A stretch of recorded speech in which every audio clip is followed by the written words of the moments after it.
Hello everyone and welcome to another video. Today we're talking about how your inner voice can be what's holding you back from great success in Fortnite competitive. Now this is one of those videos I wish was there 3 years ago when I started playing a little bit of competitive, because how you think is incredibly important for whether or not you'll succeed in tournaments. The first topic of today's video is nervousness. And nervousness is unfortunately a factor that has held countless players back from achieving their true potential. In order to overcome nervousness, we need to first unpack where the nervousness is coming from. Are we nervous because we're scared we'll let someone down? Are we nervous because we set incredibly high expectations for ourselves? Or are we nervous because we think other people in the lobby are better than us? Finding the root of the problem when it comes to nervousness will help you overcome it. Instead of playing a game with nervousness, the second you feel an ounce of insecurity, ask yourself, why am I feeling like this? And try and find an answer. Trust me, this will benefit you greatly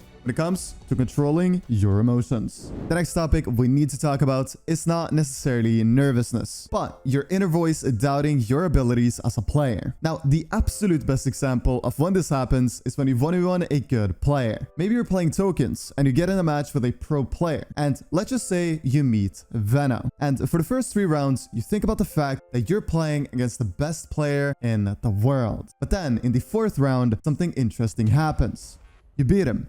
You win a round, and now all of a sudden, your inner voice is telling you, okay, I can actually compete with this guy. But as you all know, when you're 3-0 down, it's already too late. But just imagine if you had that confidence you got after the 4th round when going into the 1v1, then you might have won it. So what we as competitive players need to do is understand that we're always able to compete. There are no lobbies that are too good for us. A lot of people start doubting themselves when they're high up on the leaderboards in Duo Cash Cups or FNCS. But you're high up for a reason. You can compete with the players out there. But the second you start doubting yourself, things get infinitely harder.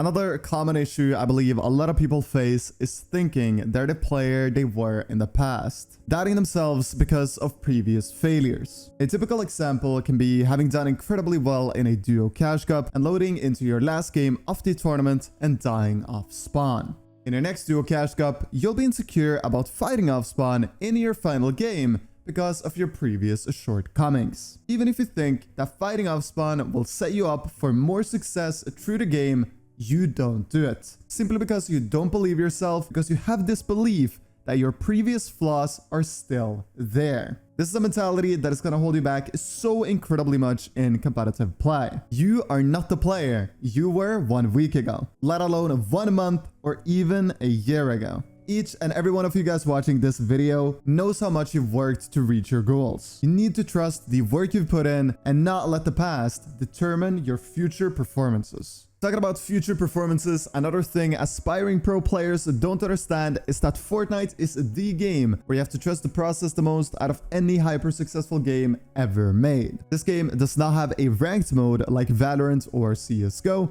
Arena cannot be counted as a ranked mode as the matchmaking system simply doesn't work. You'll get matched up with people with 3k points when you've got 30k. So it all comes down to just working incredibly hard for a long period of time and trusting that results will come as your abilities as a player improves. A lot of people come to me and they say, hey Marin, I've been grinding my ass off for 3 months and I haven't seen any results. What should I do? Grinding incredibly hard for 3 months with no results is of course devastating. But the objective truth is that in the grand scheme of things, 3 months is nothing. However, if you've been grinding for 3 months, you've already been more consistent than 99% of other players. The majority of people wanting to go pro or make a career out of Fortnite grind for 2 weeks and give up because they don't qualify to the Duo Cash Finals, FNCS Surge Week, or make money in the Solo Cash Cup. The mentality behind trust the process is that you get on your grind every single day until one day you wake up, get on your PC, you start playing as you usually do, and you find yourself top 50 on the leaderboards. You've qualified to your first Duo Cash Cup. It's not a magic number of hours that is going to make you a professional. All the players who have made it to a pro level have grinded the needed amount of hours for them to succeed. They didn't have the thought, I'm gonna grind for 2 weeks. No, they play and they don't count the days. They play until they succeed. The final thing I want to touch on in today's episode is when you're in a fight at a disadvantage Or when you're fighting a great player in a tournament, a lot of people think inside their heads, oh no, this is probably gonna end badly. This mentality and your inner voice doubting yourself is costing you greatly in terms of performance. The best way to stop your inner voice from being negative is simply by saying the word stop in your mind. What this does is that it prevents your inner voice from bringing you down. As soon as you know that your inner voice is about to be negative, say stop. For me, when I say it, I fully get to focus on the task or fight at hand. Alrighty guys, that is gonna be all for today. These are by far some of the most beneficial mentality tricks I have implemented into my life, and they don't only work for games. Let me tell you that much. Thank you so very much for tuning in, and I'll talk to you very soon.